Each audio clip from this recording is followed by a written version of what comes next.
What was the word for she? Sie, And the word for her?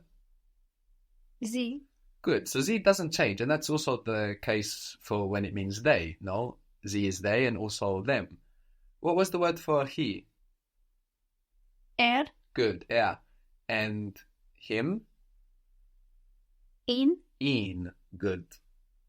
The word for, as in I made it for him, no, is für. Für. für, What am I pronouncing there?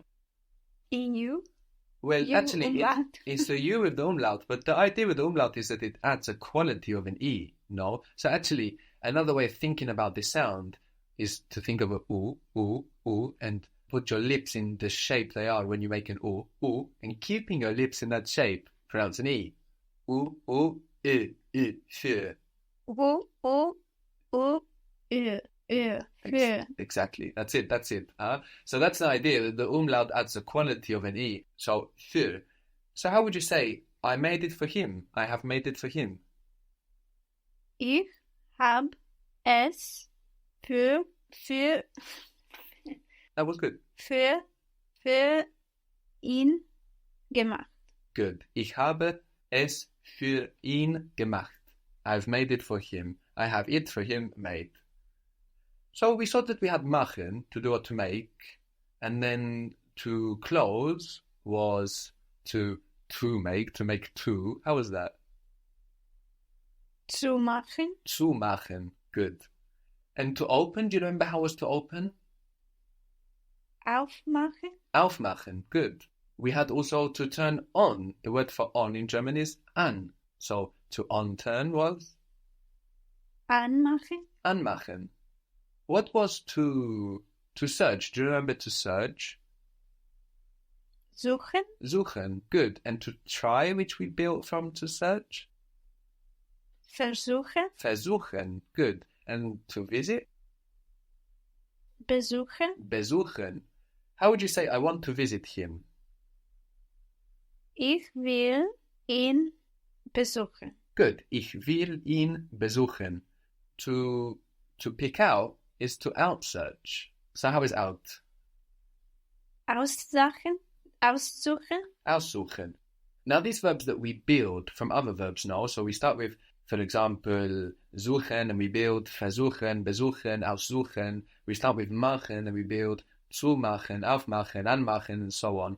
These verbs that we build, when we use them not in their to form, some of them split. For example, how would you say, I'm doing it tomorrow? Ich mache es morgen. Good. Ich mache es morgen. Now, if you were to say, for example, I'm opening it tomorrow, when it's not to open, aufmachen splits. Now, when aufmachen splits and we're left with machen and auf, what is auf? It's still a verb, or still part of a verb. No? So, when that verb splits, it's like we have two verbs. And that auf is going to go right to the end. So how would you say that? I'm opening it tomorrow. Ich mach es morgen auf. Good. Ich mache es morgen auf. So this is another great example of how German saves the picture right to the end. Though, because the person that's hearing that is understanding, I will do it tomorrow, until they hear auf. And that changes the whole meaning to, I will open it tomorrow. We could have, ich mache es morgen zu. What does that mean? Ich mache es morgen zu. Close.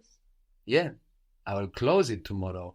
So you understand, I'll do it tomorrow until you hit zu, right on the end. What was to search? Suchen. Suchen. To try? Versuchen. Versuchen. How is I try or I'm trying? Ich versuche. Ich versuche. So here it doesn't split. Here versuche stays whole. So sometimes this happens, sometimes we have this split, and sometimes we don't. And there's a really easy way to know when you should do it. If the bit that we add to the verb to change its meaning is a word that you can use in its own right, We saw that aufmachen is to open, and I mentioned briefly that we can also say es ist auf to mean it is open. Auf is something we can use in its own right. So when aufmachen is not in its to form, that's going to split. That ver doesn't mean anything by itself. So for that reason, it stays put. Versuche, I try, I'm trying. How was to understand? Verstehen. Verstehen. Verstehen. How do you say I understand? Ich verstehe. Ich verstehe. You will never hear ich stehe ver. This will not split off because it's not a word in its own right. But you might be asking yourself, well, how am I supposed to know what's a word in its own right at this stage in my German? No? Well, there's a very easy rule for that as well. If the bit that we add to the verb to change its meaning takes the accent, then it's a word in its own right. So let's see this with an example. To search. Give me that again. Suche. Suchen. How is to try? Versuche. Versuchen. Where is the accent? Suchen. Good, it's not on ver, because ver is not a word in its own right and it's going to stay put. Ich versuche. How is to visit? Besuche. Where is the accent? Suche. So be is not a word in its own right and it's going to stay put. So how do you say, I'm visiting him tomorrow? Ich besuche ihn morgen. Ich besuche ihn morgen. Good. How was to pick out, to outsearch? Aussuchen. Aussuchen. Does this take the accent? Yes. It's because it's a word in its own right.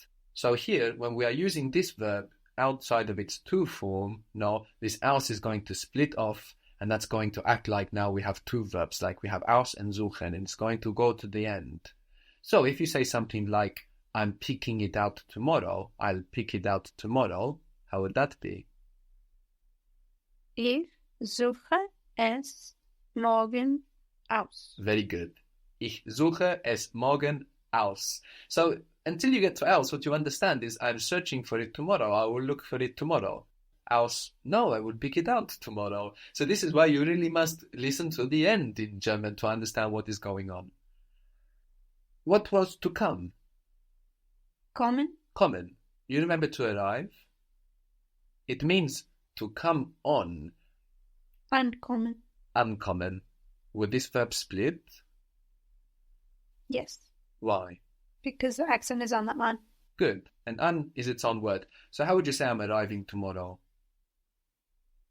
Ich kommen morgen an.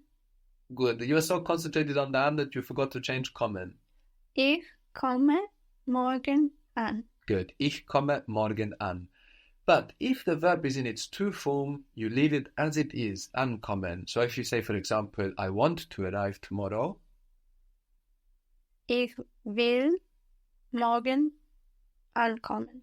Ich will morgen ankommen. Good. How would you say we want to arrive tomorrow? Wir wollen morgen ankommen. Very good. Wir wollen morgen ankommen. Good. We want to arrive tomorrow. Now, when you say we're arriving tomorrow and you have one verb, even though we use the to form, let's say, for we and for they, it's not really the to form anymore, is it? When we say we arrive, it's we now. So it's still going to split. We arrive tomorrow, we're arriving tomorrow.